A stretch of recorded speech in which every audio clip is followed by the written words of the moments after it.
오늘의 주요 뉴스입니다. 최재형 국민의힘 대선 예비후보가 문재인 대통령이 이명박, 박근혜 전 대통령의 사면과 이재용 삼성전자 부회장의 가석방을 결단해야 한다고 말했습니다. 최 예비후보는 우리나라의 전직 대통령 두 분이 지금처럼 수용 생활을 하고 있는 것은 바람직하지 않다고 강조했습니다. 이재용 부회장에 대해서는 그동안 기업가로서 국가에 기여한 부분, 또 앞으로 기여한 부분을 함께 고려해서 판단했으면 좋겠다고 밝혔습니다. 지난 2017년 대통령 선거 당시 문재인 후보의 교육특보였던 이정훈 서울 강동구청장이 경찰의 수사를 받고 있습니다. 경찰에 입건된 이유는 아내를 마구잡이로 때렸기 때문입니다. 민주당 소속 이정훈 구청장은 지난달 15일 아내의 손목을 비틀어 폭행, 지난해 7월엔 얼굴을 때려 다치게 한 혐의를 받고 있는데 이 두 건 모두 주차장이나 공원 등 집 밖에서 저지른 폭행이었고 지나가는 시민의 신고로 경찰이 출동했습니다. 남이 보건 말건 신경도 안 썼다는 건데 역시 문재인 교육특보 출신답습니다. 육군 사단장이 성추행 2차 가해를 했다는 혐의로 고소를 당해 업무에서 배제됐습니다. 피해자는 사단장이 부대 간부들을 대상으로 교육을 하는 과정에서 자신의 사건을 사례로 언급해 소문이 퍼졌다며 2차 가해를 주장한 것으로 알려졌습니다. 사단장은 해당 사건을 교육 자료에 포함시킨 건 맞지만 이를 직접적으로 언급하지는 않았다는 주장입니다. 하지만 애초에 부대 간부들이 다 아는 피해자 사건을 교육 자료에 넣은 건 명백히 잘못한 일이죠. 본인이 기억하기 싫은 끔찍한 일을 계속 끄집어내서 얘기하면 사단장 본인은 참 좋으시겠습니다. 송영길 더불어민주당 대표가 국민의힘을 불임정당에 빗대 논란이 일고 있습니다. 국민의힘은 불임과 난임의 상황을 겪고 있는 시민들에게 상처가 되는 말로 심히 부적절하다며 사과를 촉구했고 정의당도 송 대표의 비유는 심히 부적절하다며 시민에게 머리 숙여 사과하라고 했습니다. 송영길은 결국 유감이다, 앞으로 유의하겠다며 사과를 하긴 했는데 남편은 술 먹다 죽고 여자는 바람을 피운다며 기러기 가족을 폄훼한 발언과 뉴질랜드 외교관의 동성 성추행에 남자끼리 엉덩이 툭툭 튀지 않냐고 한 발언 등과 함께 이미 송트남 어록에 등재된 건 돌이킬 수 없는 일이 됐습니다.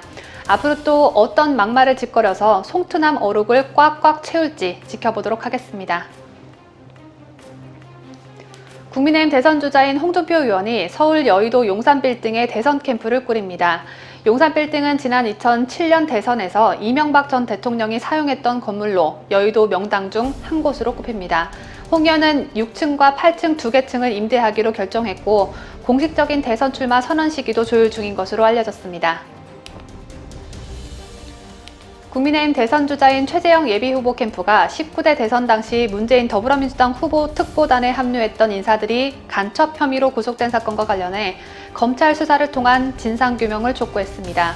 최재형 캠프의 천하람 공보특보는 민주당은 간첩 혐의자들이 과거 문재인 캠프에서 어떤 활동을 했는지 소상히 밝혀야 한다며 이들의 반대 운동이 민주당 내부에까지 미치지 않았는지도 점검하고 그 진상을 국민께 공개해야 한다고 촉구했습니다. 아울러 청와대는 이번 사건에 결코 개입해서는 안 된다며 만약 청와대가 이번 사건 검찰 수사에 개입한다면 엄청난 국민적 저항에 직면하게 될 것이라고 경고했습니다.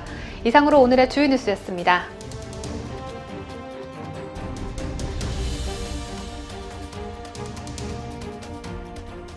오전 7시에 7가지 소식을 전해드리는 뉴스탑 7, 지금 바로 시작합니다.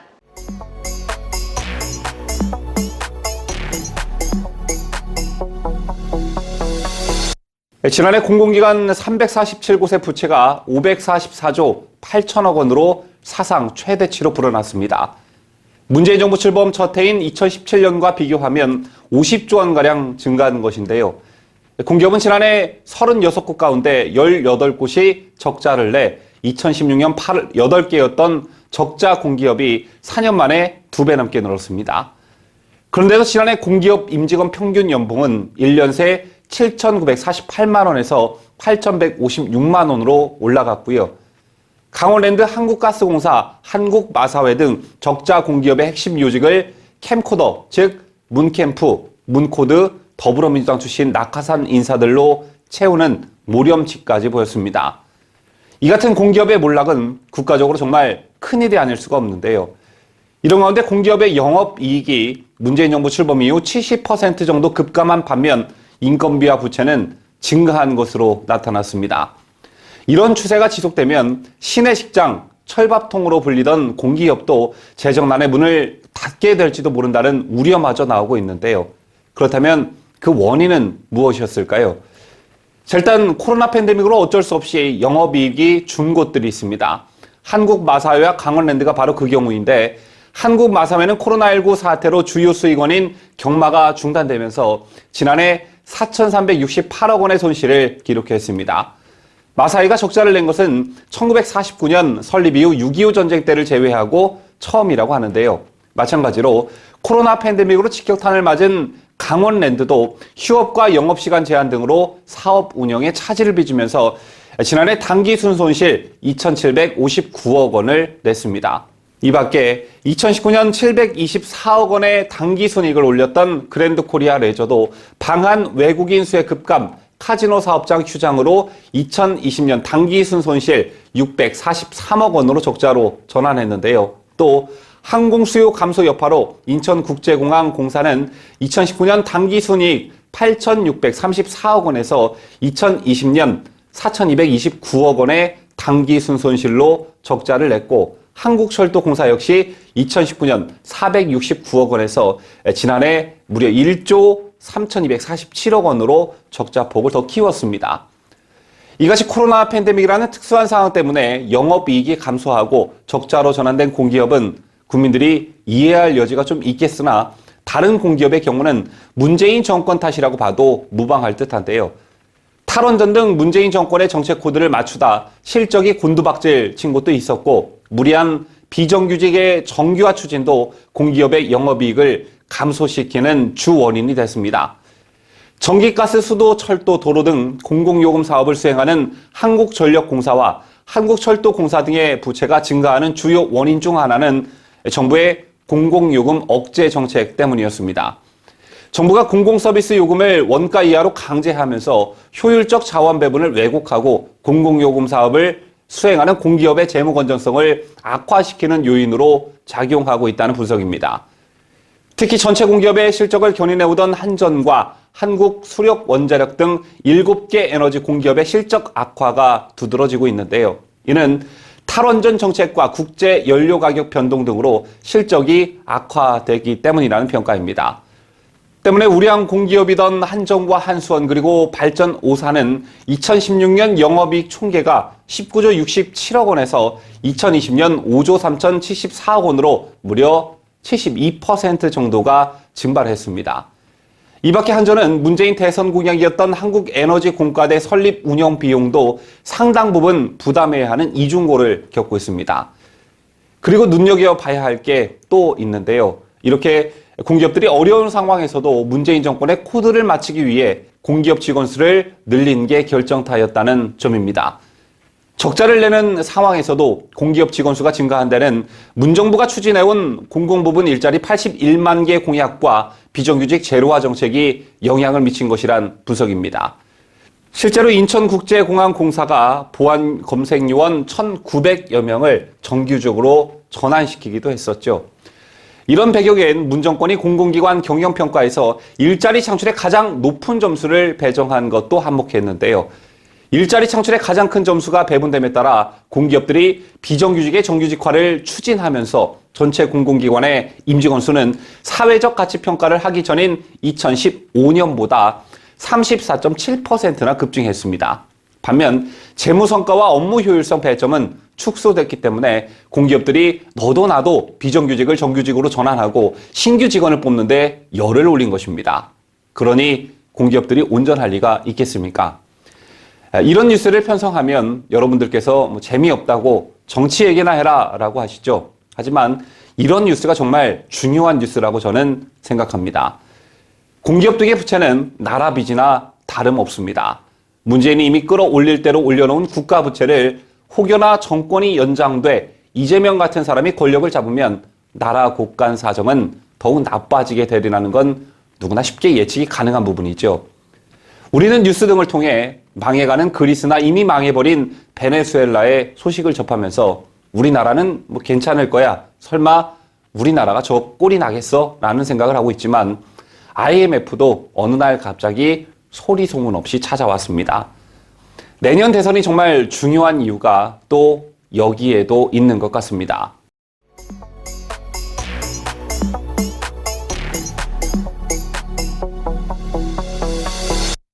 추미애가 법무부 장관직에서 내려오고 윤석열이 검찰총장직에서 내려오게 되면서 이 두 자리에 각각 박범계, 김호수가 오르게 됐죠. 그 이후로 한명수건으로 조금 시끄러웠던 것 말고는 검찰발 뉴스가 예전에 비해 많이 줄었습니다.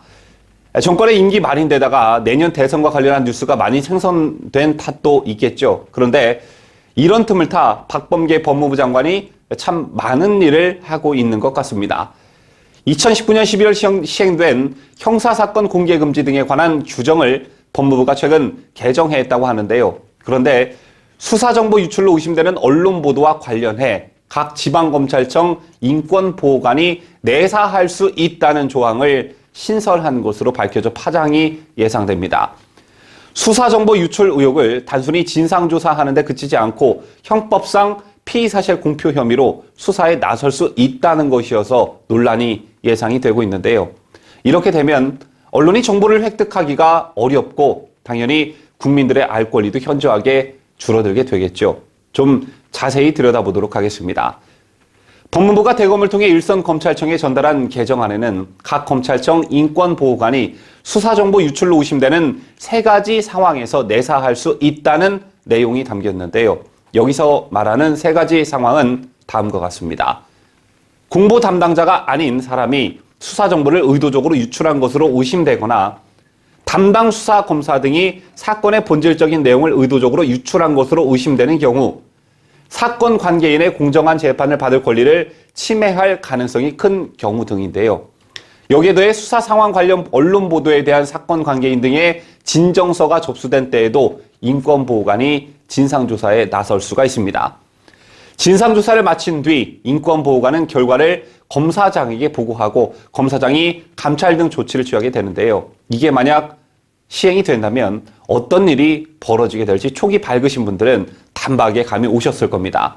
자, 우선 언제든지 법무부 장관이 피의사실 유포 의혹을 조사한답시고 수사팀을 조사하고 휴대전화 통화 내역 등을 제출하라면서 수사에 제동을 걸 수가 있게 됩니다. 또 정권과 관련한 여러 비위 의혹은 검찰도 물론 수사를 하지만 언론도 자체 취재를 하죠. 예를 들면 드루킹 사건에 김경수라는 여권 실세가 개입되었다는 걸 밝혀낸 건 검찰이 아닌 TV조선이었고요. 공수처가 이성윤에게 차량을 제공했다는 사실도 TV조선 기자가 현장 CCTV를 샅샅이 뒤져 밝혀낸 것입니다. 그런데 만약 이 신설 조항대로라면 수사 정보 유출이 의심되는 보도라는 애매모호한 이유로, 즉 언론이 수사와 관련된 내용을 보도했다는 이유만으로 언제든지 담당 수사팀을 내사하겠다며 탄압할 수도 있고, 이렇게 되면 수사에 큰 방해가 될 수밖에 없겠죠. 언론은 헌법과 형법에 따라 검경의 수사 내용도 공공의 이익에 부합하면 국민의 알 권리를 위해 보도할 권리가 있습니다. 일반인에 대한 피의사실 공표는 인권 침해 소지가 크기 때문에 최대한 보호할 필요가 있다고는 하지만 정권 실세나 권력자에 대한 피의사실 공표는 국민의 알 권리라는 그런 것에 초점이 맞춰져야 하는 것인데요. 더 웃긴 건 이것조차 내로남불이라는 것입니다. 박범계 장관을 비롯한 현 여권 인사들은 박근혜 대통령에 대한 수사 때는 특검팀의 피의사실 공표를 옹호하거나 부추겼었죠. 그런데 조국이 저렇게 되고 난 다음부터 피의사실 공표니 뭐니 하면서 이젠 이상한 신설 조항까지 만들어 앞으로 임기 말 또는 정권 교체 후 줄줄이 교도소로 직행할 정권 실세들의 보호막들을 하나 둘씩 만들어내고 있습니다. 하긴 문재인이 이런 거 하라고 박범계를 법무부 장관에 앉혀놨는지도 모르죠. 이러다가 정치인들을 비롯한 권력자들이 비리를 비롯한 중대 범법 행위를 저질러도 2년이고 3년이고 대법원까지 가서 최종 판결을 받기 전에는 국민들이 새까맣게 모르고 있는 게 일반화되는 건 아닌지 모르겠습니다.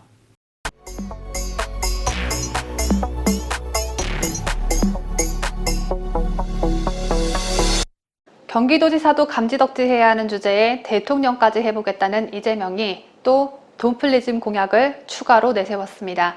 이번에 내세운 공약은 2가지인데 2가지 모두 청년층을 집중적으로 끌어들이기 위한 공약들입니다. 이재명은 청년층을 위한답시고 대학교 학점 비례 등록금제와 군인 상해보험을 제시했습니다. 민주당의 약점으로 꼽히는 20, 30대 지지율을 만회하기 위해 꺼내든 공약인데 오히려 지지율을 더 깎아먹을 것으로 예상됩니다. 어제였던 5일 이재명 캠프 정책본부는 국회에서 기자회견을 열고 청년들의 대학 학자금 부담을 줄일 수 있도록 학점비례 등록금제를 추진하겠다고 밝혔습니다. 학점비례 등록금제는 말 그대로 수강하는 학점에 비례해서 등록금을 납부할 수 있도록 하는 제도입니다. 앞서 이재명 캠프 공동선거대책위원장을 맡고 있는 우원식 의원은 지난 1월 국회에서 관련 법안을 발의했습니다. 한 학기 13학점 이상은 등록금 전액을 내도록 하되 10에서 12학점은 3분의 2, 7에서 9학점은 2분의 1, 4에서 6학점은 3분의 1, 1에서 3학점은 6분의 1에 해당하는 금액을 내도록 했습니다. 하지만 국회 교육위원회는 법안 검토 보고서에서 대학 등록금은 수업 외에 제공되는 교육 서비스 비용도 포함돼 있어 학점에만 비례하지 않는다고 지적한 바 있습니다. 쉽게 말해 학생들이 내는 등록금이 오롯이 강의 딱 한 곳에만 쓰이는 게 아니기 때문에 강의를 통해 배우고 시험을 본 그 결과만으로 등록금 액수를 결정짓는 건 무리라는 얘기입니다. 또 학점비례 등록금제가 대학을 학원처럼 만들 수 있다는 우려도 나옵니다. 송기창 숙명여대 교육학과 교수는 학점비례제를 하면 과목별 원가가 나와야 되는 게 원칙이다. 그렇게 따지고 들어가다 보면 수강생이 적은 과목은 단가가 비싸지고 반대의 경우에는 싸져야 하는 것이라며 계열을 넘어 과목에 따라 등록금 편차가 나타날 수 있다고 지적했습니다. 대학 등록금 문제로 어려워하는 대학생들의 처지를 이용해 먹으려고 하는 이재명은 20대 남성 표심을 위한 정책도 내놨습니다. 경기도에서 실시 중인 군 복무 청년 상해보험 지원 제도를 대통령이 되면 전국적으로 확대하겠다는 것입니다. 경기도는 군 복무 청년이 별도의 비용이나 절차 없이 상해보험에 자동 가입되도록 하고 있습니다. 부상으로 병원에 입원할 시 1일에 3만 5천 원, 수술할 시 20만 원 등을 지원하고 있습니다. 나라를 위해 병역의 의무를 다하는 청년들을 위하는 정책이라고 하지만 입원비가 지급되기 때문에 훈련을 하기 싫은 군인들이 일부러 부상을 자처한다는 지적도 나오고 있고 경기도 단독으로 이 제도를 실시하고 있기 때문에 다른 지역과의 형평성 문제도 꾸준히 제기됩니다. 이재명은 또한 청년들이 자발적으로 이직할 경우 1회에 한해 실업급여를 받을 수 있도록 하겠다고 했습니다. 청년 시절 일자리 탐색의 기회를 도와야 한다는 이유에서인데 실업급여의 부작용은 어제 오늘 일이 아니죠. 현재도 실업급여 수급 조건 일수만 딱 채우고 하던 일을 일부러 그만두는 청년들이 많아서 실업급여 수급 조건 조정을 해야 한다는 목소리가 꾸준히 나오고 있습니다. 그런데 여기에 더해 본인 스스로 그만둘 경우에 묻지도 따지지도 않고 아무런 조건 없이 실업급여를 주자고 이재명은 주장하고 있습니다. 이렇게 되면 일단 한 번은 무조건 받을 수 있는 실업급여 때문에 일단 한번 그만두고 그 다음 다른 일에서 실업급여 조건 채우고 또 그만두고 이런 현상이 발생하겠죠. 그렇다면 피해는 누구에게 돌아갈까요? 직원을 수시로 교체해야 하는 기업의 피해는 물론이거니와 청년들의 일자리 복귀 의지를 약화시키고 결과적으로는 실업난을 부추기게 됩니다. 나라 돈은 돈대로 쓰고 말입니다. 이재명 공약대로 하다간 문재인이 말아먹은 대한민국 경제 더더욱 곤두박질치게 생겼습니다. 한편 이재명의 음주운전 경력이 민주당 내 경선에서 뜨거운 감자로 떠오른 가운데 야당에서도 공세가 제기됐습니다. 김재영 국민의힘 최고위원은 5일 열린 최고위원 회의에서 음주운전을 한 번밖에 안 했다고 주장할 것이 아니고 벌금 전과를 모두 제출하라고 촉구했습니다. 이재명 지사의 전과가 지금 공개된 걸 보면 2003년에 무고 공무원 자격 사칭으로 벌금 150만 원, 2004년에 음주운전으로 벌금 150만 원, 2004년에 특수공무집행 방해, 공용 물건 손상 이걸로 벌금형이 500만 원인가요? 선고가 되어 있습니다. 그러면 이분은 사실 이 자범 수준인데 그러면 이게 벌금 100만 원 이하 전과도 굉장히 많을 수가 있습니다. 2004년에 음주운전 벌금 150만 원이면 이게 만취 수준 즉 0.1816 이 정도 되어야 벌금 150만 원 정도 선고가 될 텐데 그것도 초범이라면 좀 깎아서 100만 원밖에 선고가 안 됐을 거거든요. 그러면 이 앞에 벌금 전과가 있거나 또는 이 뒤에 음주 전과가 있을 가능성이 많습니다. 지금이라도 이재명 지사님 이 벌금 전체 전과를 좀 공개하는 것이 맞지 않을까 생각을 합니다. 이게 무슨 뭐 바지 내릴 일도 아니고 경찰서 가면 제출해 줍니다. 그러면 공개하면 될 일을 계속 음주운전 한 번밖에 안 했다 이런 주장을 할 게 아니고 벌금 전과를 모두 제출해 주시길 바랍니다.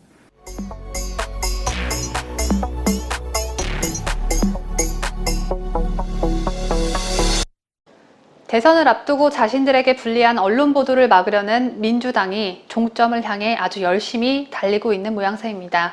민주당이 야당의 반대에도 불구하고 언론규제법을 강행 처리하기 위해 사전대책회의를 연 것으로 확인됐습니다. 야당 반발에 맞서서 예행 연습을 한 셈입니다. 영국으로 치면 미리 리허설을 한 것이어서 정말 실수가 터져나오는 소식이 아닐 수 없습니다.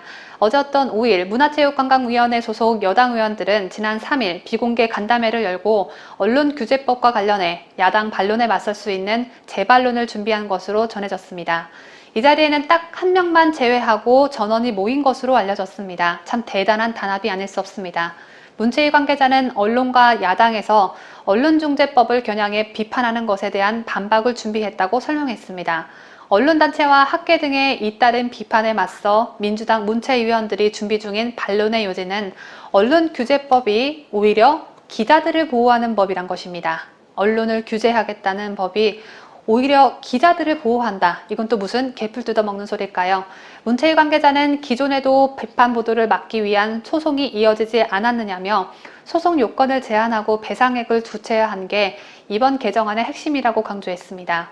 공직자 및 경제 권력자 대상 소송 요건을 엄격하게 하면 기자 개인에 대한 소송을 막을 수 있다는 설명입니다.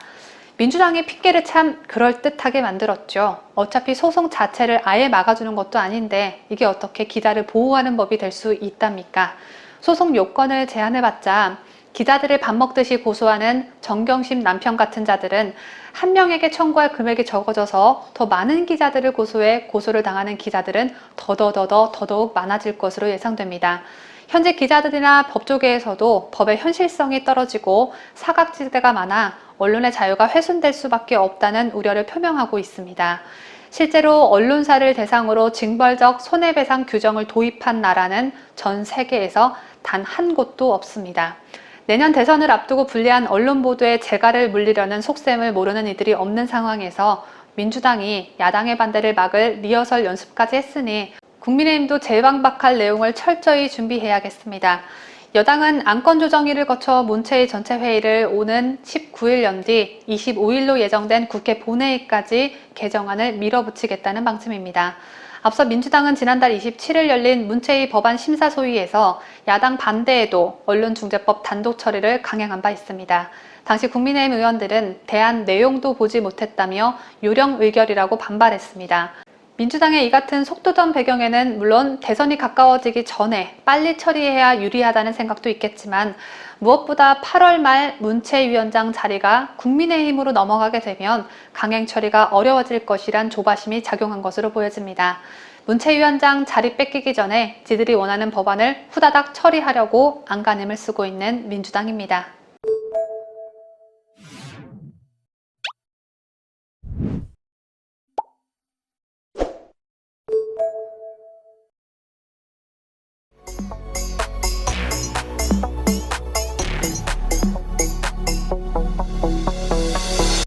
국가정보원과 경찰이 북한 공작원의 지령을 받고 우리 공군의 핵심 전력인 스텔스 전투기 도입 반대 활동을 한 사람들의 행적을 밝혀내면서 많은 국민들이 적지 않게 충격을 받았습니다. 제 주변 분들은 제2의 이석기 내란 음모 사건이 절로 떠오른다고 말씀하시는 분들도 계셨는데요. 일단 우리가 이 사건을 통해 정말 중요하게 생각해 봐야 할 점이 있습니다. 북한이 이런 공작을 벌인 배경을 먼저 알아야 하는데요. 이번 사건은 북한 노동당 대남공작 부서인 문화교육국이 직접 지령을 내렸다고 합니다. 왜 북한이 그랬을까요? 이는 북한이 F-35A 스텔스 전투기를 그만큼 무서워하기 때문입니다. 북한은 F-35A가 우리나라에 도착하자 무모한 전쟁 광기, 반민족 범죄 행위라고 연일 비난했고 그것도 모자라 김정은은 첨단 무기를 반입하는 남측에 대한 경고라며 신형 탄도미사일까지 쐈습니다. 그러자 문재인 정부는 3월 도착한 전투기 전력화 행사를 하반기로 미뤘고 결국 인수식 등엔 장관과 공군총장이 아닌 차관과 차장을 보내는 등 북한 눈치를 심하게 봤었죠. 그런데 눈치 보기로 끝나지 않고 문 정부는 코로나 지원금 때문이라면서 작년 코로나 2차 추경을 할 때 F-35A 예산 2,864억 원을 대폭 삭감했습니다. 그리고 올해 추경을 편성하면서도 F-35A 도입 예산 921억 원을 또 잘라냈습니다. 이렇게 됨으로써 전체 F-35A 도입비 8조 원 중 4.7%에 해당하는 3,785억 원이 잘려나간 셈이 되고 말았는데요. 이 정도라면 북한 지령을 받고 간첩 활동을 한 사람들과 문재인 정권이 과연 무슨 차이가 있나 싶습니다. 모두 적국인 북한을 이롭게 하는 사람들이란 공통점이 있는데 말이죠. 어쨌든 이 사건이 처음 알려졌을 때만 하더라도 우파 진영에선 국정원의 대공수사권의 경찰 이관으로 우려의 목소리가 커지자 이 같은 목소리들을 좀 잠재우기 위해 뭔가 사건을 만들었거나 키웠거나 어쨌든 좀 냄새가 난다 이런 말이 있었는데요. 일단 그건 아닌 것 같습니다. 잡고 보니 민주당 당원이었고 또 들춰보니 거기에 여권 실세인 김경수가 나왔던 것처럼 비슷한 양상을 띠고 있었는데요. 이 사건에 연루된 피의자 4명 중 최소 3명은 2017년 문재인 더불어민주당 대선 후보의 선거대책위원회 노동특보단으로 임명돼 문재인 후보 지지 선언을 하기도 했고 지방선거 또는 총선에 출마하는 등 제도권 정치로의 진입을 시도했다는 보도들이 있었습니다. 만약 이 사람들이 지방의회나 국회에 들어갔다면 제2의 이석기가 될 가능성이 매우 높았던 정말 아찔한 상황이 아닐 수가 없는데요. 또 이들 중 한 명은 충청지역 신문사 대표를 맡아 이 활동과 관련한 기사를 다수 보도한 것으로 나타났습니다. 이 사실이 의미하는 바는 지금 이 시간에도 여러분께서 보고 계시는 뉴스 중에는 북한의 의중이 반영된 기사가 있을 수도 있다는 걸 의미하는 아주 섬뜩한 사실이라는 점인데요. 광우병 사태 때도 현재 진행형인 경북 성주의 사드 관련해서도 또 대통령 탄핵 때도 북한은 알게 모르게 남한의 여론을 주도하려 했다는 정황이 포착되기도 했었죠. 이런 가운데 처음 알려진 것보다 이번 사건이 큰 사건이 될 조짐을 보이고 있습니다. 국가정보원과 경찰이 미국의 첨단 스텔스 전투기 F-35A 도입 반대 운동을 벌인 혐의로 구속한 피의자들에 대해 중국에서 북한 공작원을 직접 만나 지하조직 결성 지령과 함께 공작금 2만 달러를 수령한 혐의를 둔 것으로 파악이 됐는데요. 특히 지난 2일 영장실질심사에서 이들 중 2명이 중국 현지의 스타벅스 야외 테라스 등에서 북한 공작원 3명을 만나는 사진까지 제시했다고 합니다. 단순히 스텔스 전투기 도입을 반대하라는 지령만 받은 게 아니라 공작금도 받고 이석기가 그랬던 것처럼 지하 조직도 결성하는 지령을 받았다는 건데요. 이것도 충격적인 데다가 더 충격적인 것은 북측 지령에 포함된 대북 통일 밤 묘목 100만 그루 보내기 운동을 실행에 옮기기 위해 여권 중진들과 만나기도 했던 것으로 조사됐다는 점입니다. 통일반 묘목 운동을 위해 더불어민주당의 외교통으로 다선 의원과 민족화의 협력 범국민협의회 민아협 고위 관계자들을 만났다는 사실이 밝혀지며 논란이 확대되는 양상을 보이고 있는데요. 해당 의원들도 만난 사실을 인정했습니다. 해당 의원들은 언론과 통화해서 묘목 관련해서 활동가들을 만난 건 맞다며 그러나 이후엔 어떤 접촉이나 연락을 한 적이 없다. 현재 수사적인 사건에 대해서도 전혀 모른다고 해명했다고 합니다. 이들 역시 혐의 대부분을 부인하고 있는 상황이라고 하는데요. 이 사건이 주목을 받는 이유는 문재인 정부 들어 국가보안법 혐의로 구속된 사례가 손에 꼽힐 만큼 거의 없었기 때문이기도 한데 여기에 여권 인사들까지 관여돼 있다는 의혹이 나오고 실제 문재인 정권이 스텔스 전투기 관련 예산을 대폭 삭감했다는 사실까지 회자되면서 큰 사건으로 비화될 양상을 띠고 있기 때문입니다. 그리고 이 과정에서 절차상의 문제점이 드러나기도 했는데요. 법원이 앞서 지난달 수사 과정에서 이들에 대해 국가보안법 위반 혐의로 청구된 체포영장을 기각한 것으로 확인됐습니다. 당시 기각 사유는 임의 소환 조사가 선행돼야 한다는 취지였다고 하는데요. 하지만 공안 수사 전문가들은 국가보안법 특히 간첩사건 수사기법상 이례적인 기각 사유라고 비판하고 있습니다. 왜냐하면 이와 같은 사건은 정보가 북한에 노출될 위험이 많은 특수한 수사이고 간첩 피의자들의 신원이 확보되지가 않는다면 북한과 다시 내통할 가능성도 있기 때문인데요. 한마디로 법원이 정신 나간 짓을 한 것입니다. 저는 이 사건을 보면서 베트남의 적화 통일 사례가 떠올랐습니다. 정치, 사회, 종교, 언론 어디 하나 빼놓지 않고 북베트남 공작원들이 남베트남에 깊숙이 침투해 있었고, 이들은 하나같이 민주화, 애국, 민족 통일 등으로 위장해 월남 자경화 공작에 앞장섰었죠. 결국 월맹의 탱크가 사이공의 대통령 관저 철문을 부수고 쳐들어온 것을 계기로 월남은 두 손을 들며 항복했고 적과 통일이 되고 말았습니다. 후에 드러난 사실이지만 대통령 비서실장과 법무부 장관은 물론 존경받던 녹다오 도지사를 비롯한 수많은 정치인들과 관료들이 간첩들이었다고 합니다. 패망 직전의 월남이 작금의 대한민국 현실과 참 많이 비슷하다는 걸 저만 느끼고 있는 건 아니겠죠.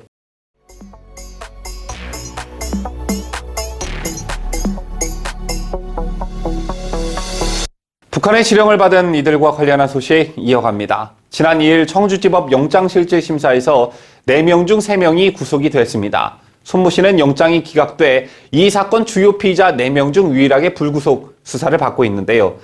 손 씨가 지난 1월 윤석열 탄핵 제안서를 온라인에 배포했던 것으로 드러났습니다.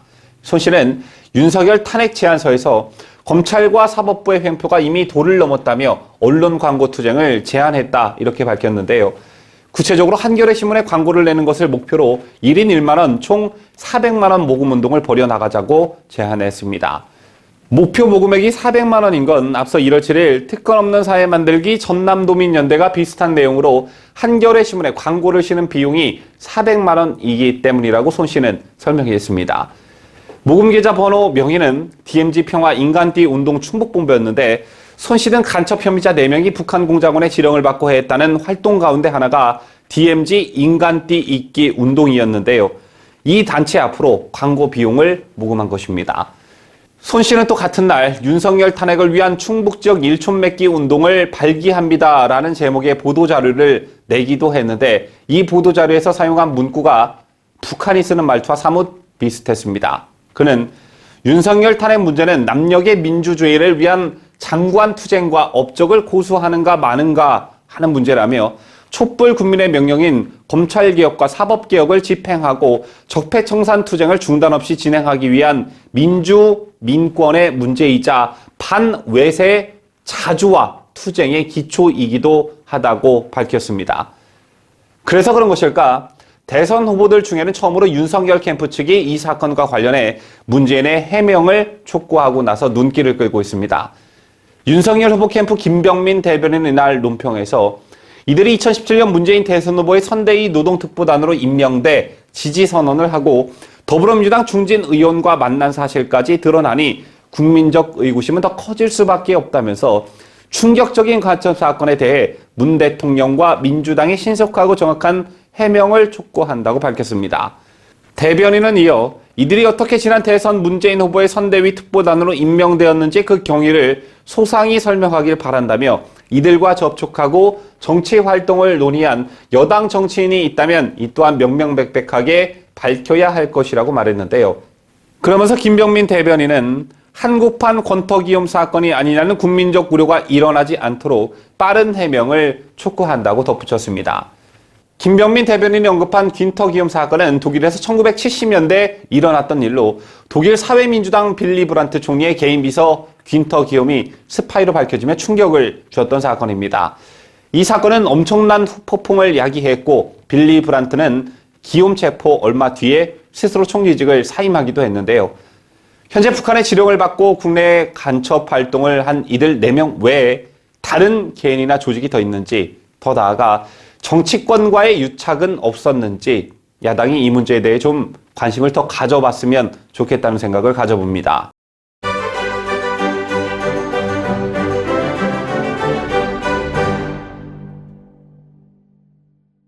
이상으로 저희가 준비한 뉴스를 모두 마치도록 하겠습니다. 시청자 여러분 모두 편안한 주말 맞이하시고요. 저는 더 건강한 모습으로 다음 주 월요일 다시 찾아뵙도록 하겠습니다. 지금까지 저는 자유대한민국을 수호하는 뉴스데일리 베스트 민앵커였습니다. 끝까지 시청해주신 여러분 대단히 감사합니다. 뉴스데일리 베스트는 구독자 여러분의 소중한 구독료를 운영합니다. 여러분의 자발적 구독료 참여를 기다립니다.